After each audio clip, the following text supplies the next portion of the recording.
With pleasure, I take this opportunity to introduce today's scientific session first expert, Professor Piyush Mittal, sir. I would like to present a brief description regarding sir. Professor Piyush Mittal is currently working as a professor and in charge of Pharm.D program at Tirthankar Mahavir College of Pharmacy, Tirthankar Mahavir University, India. He is having 20 years of experience in pharmaceutical industry, academics and research. His expertise includes experimental learning, problem-based learning, case-based learning, pharmacy skill development. क्योंकि मैं by profession एक clinical pharmacist हूँ, hospital pharmacy में और clinical pharmacy में हमें ये मौका मिलता है कि we can always go back to the prescriber. हम उनको जा सकते हैं, उनसे बात कर सकते हैं, अपनी बात रख सकते हैं, जिससे पेशेंट्स को फायदा हो। वही मैं कहने की कोशिश करूंगा।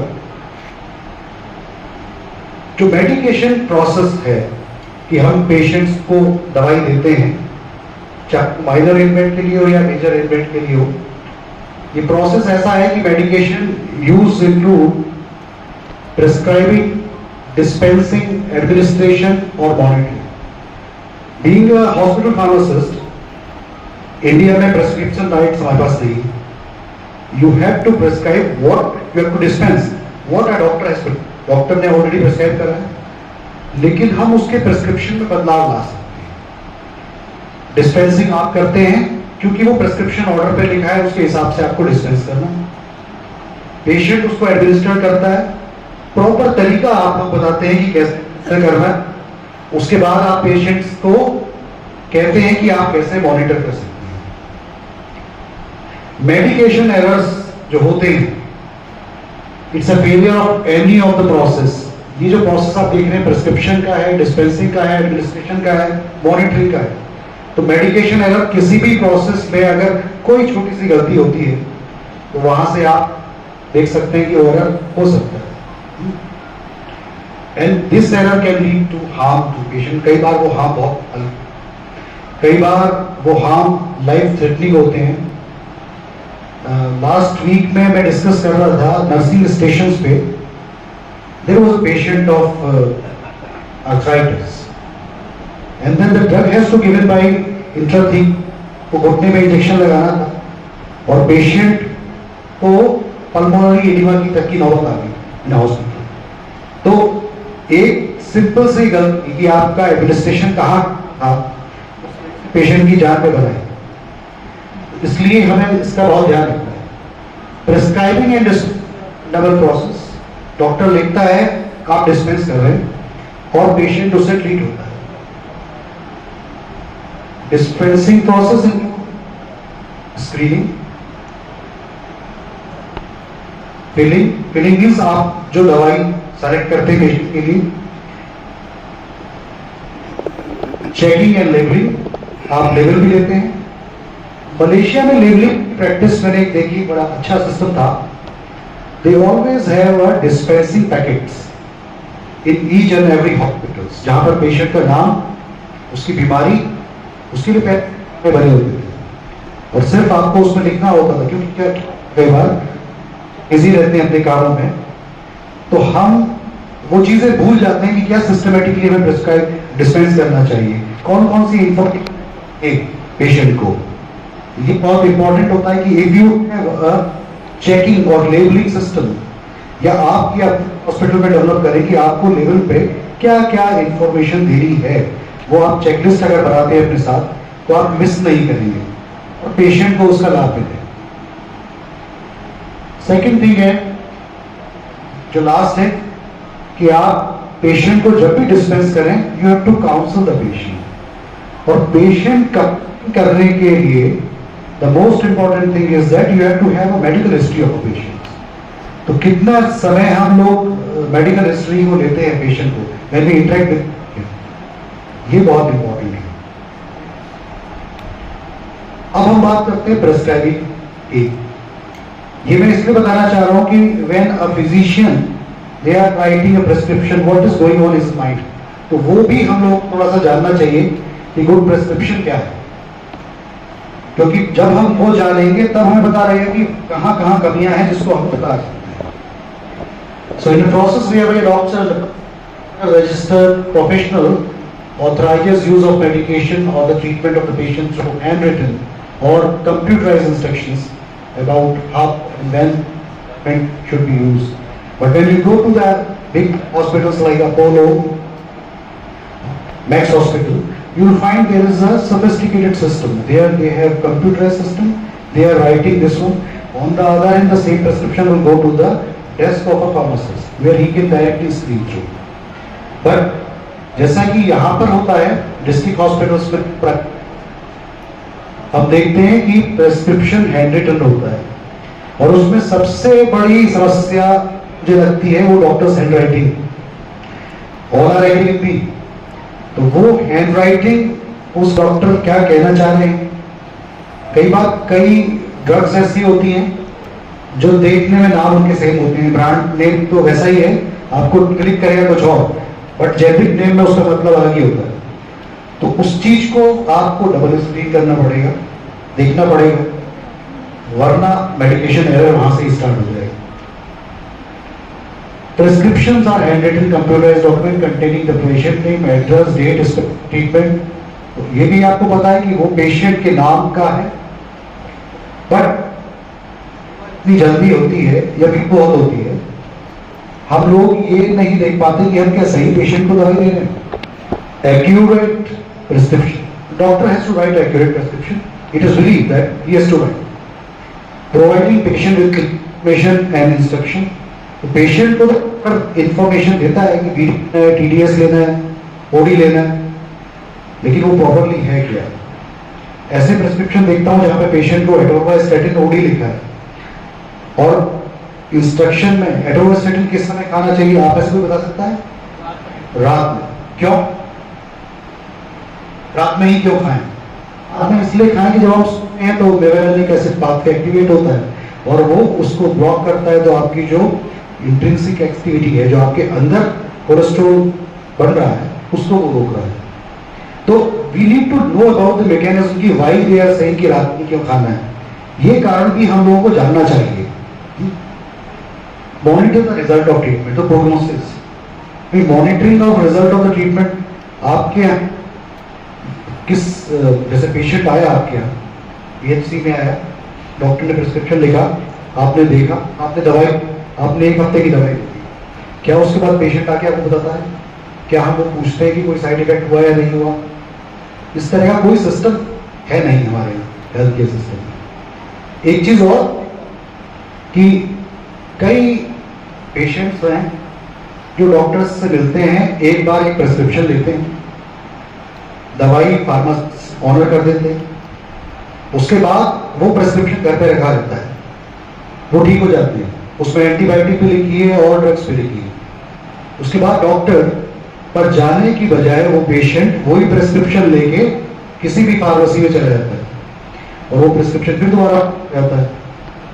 ये बहुत ही गलत प्रथा है, क्योंकि यहाँ पर तो वो प्रिस्क्रिप्शन लीगल ही, there is a illegality of the prescription, but ऐसा होता है and time it leads to side effect to the patient. The prognosis is very important. अभी प्रेस्क्रिप्शन के एरर्स क्या है? डॉक्टर्स की तरफ से भी एरर्स हो सकते हैं। Ineffective prescribing, prescribing a drug that is not effective for the indication in general or a specific patient. यानी आपने जो प्रेस्क्रिप्शन उसमें जो ड्रग लिखी उस डिजीज के हिसाब से वो नाकाफी है, वो काम नहीं कर पा रही है। इसके बहुत सारे एग्जाम्पल्स, एक एग्जाम्पल मैं कोट करूंगा, जैसे यूटीआई। मेल्स में यूटीआई जनरली नहीं होता, जब भी मेल्स में यूटीआई होगा it has to prescribe the drugs, feel like it's a complicated UTI, it has to be complicated, वरना होता ही नहीं। तो आपको जब ट्रीटमेंट स्टार्ट करना है फॉर द यूटीआई और the pain, you have to treat it like a complicated one, not like a uncomplicated. In the girls it is very frequent and it's complicated because of the anatomical structure. तो insufficient prescribing है, आपकी drug जो है वो selection सही नहीं है, duration सही नहीं है, या हो सकता है उसकी कंसंट्रेशन सही है। Next thing is under prescribing, failure to prescribe the drug this is indicated in appropriate use to low dose. आपने डोज बहुत कम दी, जैसा कि हमारा एक एरिया अंडर कर्व होता है, तो उसका मिनिमम थेरापेटिक लेवल कोई नहीं कर पा रहे।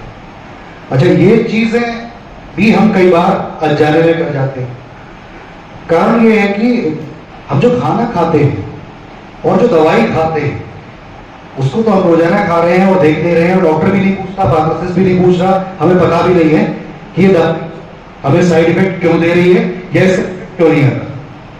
हमारे भोजन में ऐसे तत्व मौजूद होते हैं जो उस दवाई को उस समय खत्म भी कर देते हैं या बढ़ा भी देते हैं। बड़ा अच्छा एग्जाम्पल दूंगा, जब पेशेंट एडमिट होता है, पेशेंट को जनरली मौसमी का जूस पिलाते हैं और एंटीबायोटिक चल रही होती है।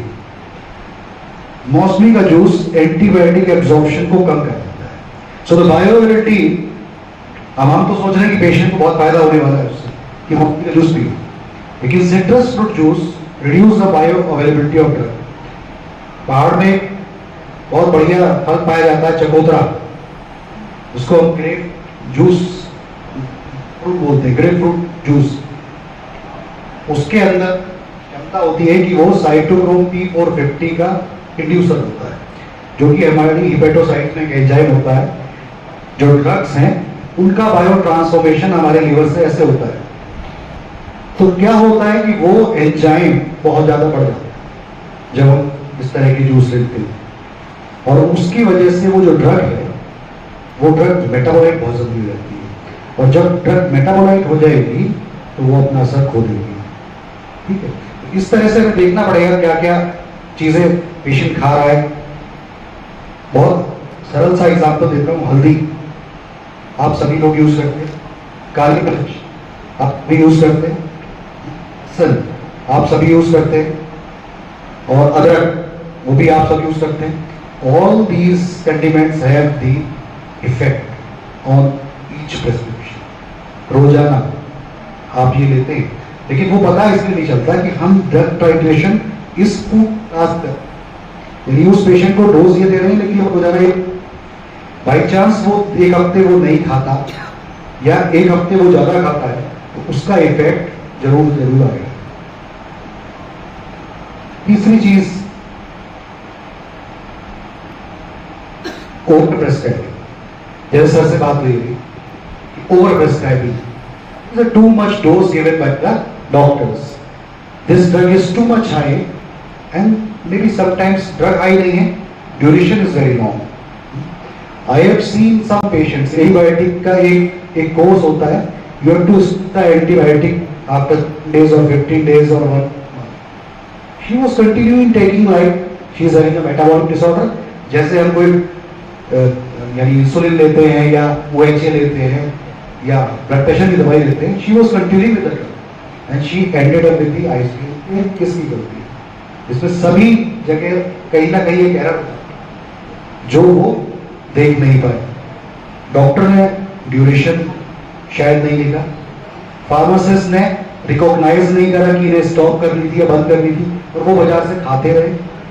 तो ये यहाँ पर फिर लीगलिटी वाली बात आती है कि आपके पास प्रेस्क्रिप्शन है, वो कितने दिन के लिए वैलिड है और कितने दिन तक आप उसे सर्व करते हैं। मेरे ख्याल से गवर्नमेंट सेक्टर आप इस चीज को अच्छे से मैनेज कर सकते हैं, बट इन कम्युनिटी वो लोग तो ड्रग को बेच रहे हैं, they are not actually taking care of these things. तो इस तरह से हमारी प्रॉब्लम्स आती हैं। These consequences of errors cause, example is ineffective treatment leading to increased severity, side effects and toxicity, even death because of that. क्या importance है? What are the references are important when you have an effective prescribing? First thing is that indication. Is there any indication for the drug? क्या आपने फालतू में दवाई दी? क्या इसकी वास्तव में effectiveness? Is the medicine is effective for the condition? Effectiveness से मुझे एक चीज ध्यान आई, सर क्लिनिकल रिसर्च में रहे, मैं भी क्लिनिकल रिसर्च में डिप्लोमा किया है, गुड क्लिनिकल प्रैक्टिस भी मैंने कोर्स किया है। आप लोगों को दो वर्ड कहूंगा, उनमें अंतर पता है? Efficacy and effectiveness. किसी को पता है? Anyone of you? When conduct clinical trial, always search, we always establish efficacy, there is no effectiveness. क्यों? क्योंकि जब हम क्लिनिकल ट्रायल करते हैं तो वो कंट्रोल्ड एनवायरनमेंट होता है, so we can check always the efficacy of drug. Effectiveness drug का तब आता है जब PMS, पोस्ट मार्केटिंग सर्विलेंस, जब बाजार में दवा आ जाती है तब हम देखते हैं ड्रग कितनी इफेक्टिव है।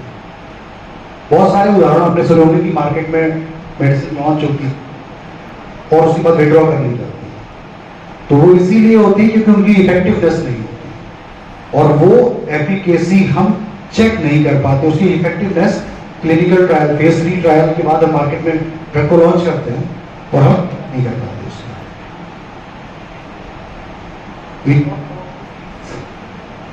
Are there important comorbidities that could affect the response to the drug? क्या होगा अगर साथ में और बीमारी है? जैसे कि अगर कोई पेशेंट है जिसको डायबिटीज है और साथ में उसको हाइपरटेंशन है, तो क्या बीटा ब्लॉकर हम उसको दें या ना दें? हैं? नहीं देंगे। क्यों नहीं देंगे? बिल्कुल सही, बहुत बढ़िया जवाब। यहाँ पर कोई इन्होंने ब्राइट भी रखा है, वरना आपको please for it. This kind of thing I should expect from you, क्योंकि हाइपोक्सिमिक फीवर जो आपके सिम्टम्स हैं उनको मास्क करता है, तो we should not do this one. इस तरह से व्हेन यू स्क्रीन की कोमॉर्बिड कंडीशंस क्या है, उसके साथ में क्या इम्पैक्ट आ सकता है, आपको वहां तक सोचना है। Other similar drugs, in particular patients are already taking another injection. ऐसे बहुत सारे प्रेस्क्रिप्शंस होते हैं जिसमें एक आजकल मैं देख रहा हूँ डॉक्टर्स क्या करते हैं, 3 दवाइयां हैं, सुबह दूसरे ब्रांड, शाम को दूसरा ब्रांड, ऐसा कर लेते हैं। और कई बार उन्हें ये आइडिया नहीं होता, जैसे कुछ ब्रांड में देखता हूँ नोजिया वोमिटिंग, यानी एसिडिटी का प्रेस्क्रिप्शन है, हाइपर एसिडिटी है, उसके लिए नोजिया वोमिटिंग की दवाई साथ में होती है, omeprazole with ondansetron. You won't find कि अकेला अलग अलग मिल रहा है। आजकल ज्यादातर बाजार में ब्रांड ऐसे आ रहे हैं, तो उसकी जरूरत है? नहीं है जरूरत, but it's expensive. Interactions, are there clinically important drug drug interaction और द अदर पेशेंट? ये एक चीज है। In my university we are using a sophisticated drug software called Lexicomp. उस लेक्सिकॉम को हम लोग एनुअल चार्जेस हैं उसके करीब 2-2.5 लाख रुपए वी विल एक्चुअली सब्सक्राइब करें, तो उससे हम पेशेंट्स की हेल्प करते हैं इन दी हॉस्पिटल। बट आजकल ऐसी बहुत सारी वेबसाइट्स हैं जिसमें ये फ्री। क्या आप अवेयर हैं कि आप डॉक्टर ने अगर 5 या 10 दवाई लिखी है, कहीं पॉलीफार्मेसी है, are you routinely checking the interactions? क्या आप उस प्रेस्क्रिप्शन को देखते हैं? ये एक आदत डाली है। ऐसी बहुत सारी वेबसाइट्स हैं जो फ्री हैं। मेडिस्केप पे आप डायरेक्ट ड्रग इंटरेक्शन सकते हैं, फ्री ऑफ कॉस्ट। आप medscape.com के सब्सक्राइबर बन जाइए। आजकल सबके स्मार्टफोन है, बड़ी इजी ऐप है जो आप डाउनलोड कर सकती हो। फार्मास्यूटिकल कैलकुलेशंस की ऐप है जिसको आप डाउनलोड कर सकते हो। सरफेस जो सारी ड्रग्स से जो भी ऐसे बॉडी सरफेस एरिया के हिसाब से डिस्ट्रीब्यूट होती है पेशेंट्स में, वो आप देख सकते हैं। तो इस तरह की जो आप you have to very techno friendly, तो जो टेक्नोलॉजी या स्मार्टफोन के यूज है उसको आप यूटिलाइज कर सकते हैं। आप अपने आप इंटरेक्ट देख सकते हैं कि वो प्रॉपरली इंटरेक्ट कर रहा है, नहीं कर रहा, मॉडरेट है, माइल्ड है, सीवियर है। अगर सीवियर है तो डॉक्टर को आप सजेस्ट कर सकते हैं कि you change the medicine. Dosages, is the correct dose regimen, dose frequency route is right for the patient. Orders, what are the correct direction for giving the drug, are they practical? क्या आप उसको वास्तव में वैसे दे सकते हैं जैसा आप कह रहे हैं? क्या वो डॉक्टर? बड़ा सिंपल सा एग्जांपल है। Everybody uses refresh years. Simple, आंखों में आप काम कर रहे हैं कंप्यूटर पे और सिंपल सा आप यूज करते हैं आई ड्रॉप, रिफ्रेश ईयर्स। अब वो तो ठीक है, क्या किसी फार्मासिस्ट ने बताया कि how to use the eye drop? एक ड्रॉप को यूज करना है, उसकी कितनी मात्रा है और कैसे आप आई तो टिल्ट करेंगे अपनी गर्दन को, पॉकेट बनाएं, उसके अंदर डालें और आंख बंद कर रखें, खोल के रखें, कितनी देर तक रखें, क्या हम ये बातें करते हैं? We don't talk about this, we just said it. उसके बाद जो आपके लीक इंसर्ट्स आते हैं, there are patient information leaflet, PILs आते हैं, आपके बाजार में भी प्रोडक्ट होते हैं OTC। उसके अलावा आप लोग जब प्रोडक्ट डिस्पेंस करते होंगे तो उसके साथ बॉक्स में भी पेशेंट इंफॉर्मेशन लीफलेट्स आते हैं। उसमें बहुत सारी इंफॉर्मेशन होती है which was highly, it was not given. और समटाइम्स ये हमारी जिम्मेदारी है कि वो पेशेंट तक पहुंचे कि किस तरीके से उसको यूज करना है। इसको हम डिस्कस कर चुके हैं कि what are the appropriate duration of therapy. Longer duration में प्रॉब्लम हो सकती है। इंपॉर्टेंट थिंग, क्या वो ड्रग कॉस्ट इफेक्टिव है? फार्माको इकोनॉमिक्स में अगर आप पढ़ते हैं तो वो ये बताते हैं कि अगर आप कोई ड्रग जिसका साइड इफेक्ट नहीं है, वो महंगी है तो वो सस्ती पड़ती है। रादर देन दोस्त की जो सस्ती दवाई है, अगर वो आप लेंगे तो उसके ADR के लिए जो ट्रीटमेंट करेंगे वो बहुत महंगा पड़ेगा। सो इस तरह की अगर चीजें आती हैं और आप पेशेंट को काउंसिल कर सकते हैं, why we are giving this medicine to, please उससे डिस्कस किया कीजिए। मुझे नहीं लगता कि पेशेंट कभी मना करेगा कि मुझे ADR होना है तो आप ये दे दो। वो हमेशा यही कहेगा कि ठीक है मैं मैनेज करूंगा, you give me this one, there should be no ADRs। Importance. Now we talk about importance. Basically, importance is that you have to minimize the medication errors. You have to prevent or reduce the medication errors.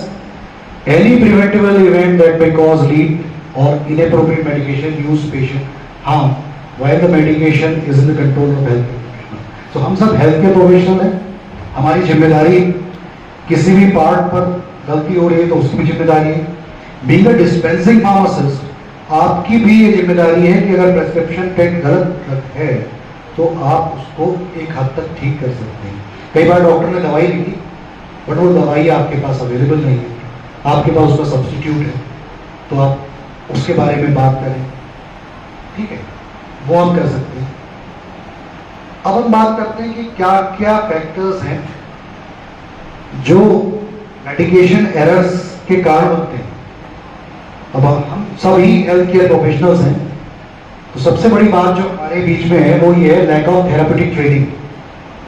तो we all are agree कि हमारी जो training है, या आप इतने साल हो गए करते हुए, इस तरह की CPD CME हम लोगों को कंटिन्यूअसली करनी चाहिए, जिससे कि हम लोगों में विश्वास बढ़ा रहे, या हमें पता लगे कि यार लाइफ में अभी नया क्या आया है ये ड्रग। क्योंकि ऐसा है, जैसा वाइस चांसलर साहब ने कहा कि 1900 में क्या चलता था वो आज तक नहीं।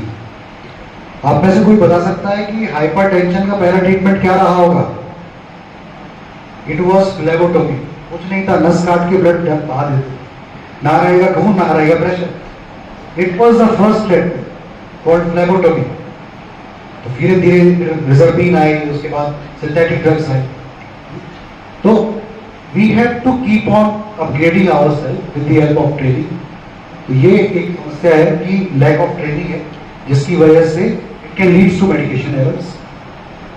inadequate drug knowledge and experiences, आपके अंडर में भी बहुत सारे नए नए प्रोसेस आते हैं, उसको आप किस तरह से ज्ञात कर सकते हैं, वो ट्रेनिंग दे सकते हैं। जितना आपने जाना अपने अनुभव से उसको आप साझा कर सकते हैं उनके साथ। inadequate knowledge of the patient, ये बहुत इंपॉर्टेंट है। कारण उसका ये है कि many of times in India there is a population and because of that we do not have much time to interact with the patients। कि आपके पास लाइन खड़ी है, 10 लोग खड़े कि जल्दी है मेरे को लेना है, मैं जा रहा हूँ। So many a times we do not have interaction with the patient and we don't know the patient, we are just dispensing the medicine। तो पेशेंट की नॉलेज होना बहुत जरूरी है, क्या वो दवाई प्रॉपर्ली खाएगा नहीं खाएगा, उसका मेंटल सेटअप क्या है। inadequate perception of risk, यानी हम रिस्क का असेसमेंट नहीं कर, परसेप्ट नहीं कर पा रहे। Over work, fatigue, health care professional बहुत ज्यादा लोड है, बहुत सारे काम कर रहे हैं, बहुत भीड़ है, आज 100 पेशेंट देख लिए तो टाइम ही नहीं मिला पेशेंट से बात करने का। Physical and emotional health issue, कई बार आपकी भी हेल्थ खराब हो सकती है, आप अपना 100% उसमें नहीं देते, it can lead to medical errors, घर में लड़ाई हो गई, आ गए, उसका खामियाजा हो सकता है पेशेंट को भुगतना पड़ जाए, ये भी हो सकता है, ऐसा होता है। Poor communication between health care professionals and patients, ये बात सच है कि हम बहुत ज्यादा कम्युनिकेट नहीं करते। तो पेशेंट के कैरेक्टरिस्टिक्स भी है, उनकी पर्सनैलिटी भी है, पढ़े लिखे कितने हैं, आपने किस तरह से समझाएं। Sometimes the health department with the pictograms, pictograms जानते होंगे आप, पिक्चर के माध्यम से पेशेंट को बताना, specially we are using pictograms in the case of device counselling. और मैंने एक रिसर्च कराई 2000 में, 2020, तो उसमें मैंने ये देखा कि रेस्पिरेटरी केयर के 70% जो फेलियर थे वो डिवाइस फेलियर थे, यानी पेशेंट को पता ही नहीं था कि उसको एमडीआई यूज कैसे करनी है या डीपीआई उस पेशेंट को यूज कैसे करनी है। तो ये एक बहुत गंभीर विषय है। नमस्कार, मैं एक क्लिनिकल फार्मासिस्ट हूँ बाई प्रोफेशन और एक एकेडमिशियन भी हूँ। तो मेरा वर्ल्ड फार्मासिस्ट डे के ऊपर सभी लोगों से ये कहना है कि हम लोग चाहे किसी भी प्रोफेशन में हो, हैं तो हम सब फार्मासिस्ट ही, और इस प्रोफेशन को हमें जीना चाहिए। तो जब हम इसको जीना सीख लेंगे, उसको जिएंगे, तो हमारी प्रतिष्ठा भी हमें वापस मिल जाएगी। यही सबसे कहना है कि आप अपने प्रोफेशन में अपने प्रोफेशन को जिएं, ताकि हमारी प्रतिष्ठा हमारे साथ है।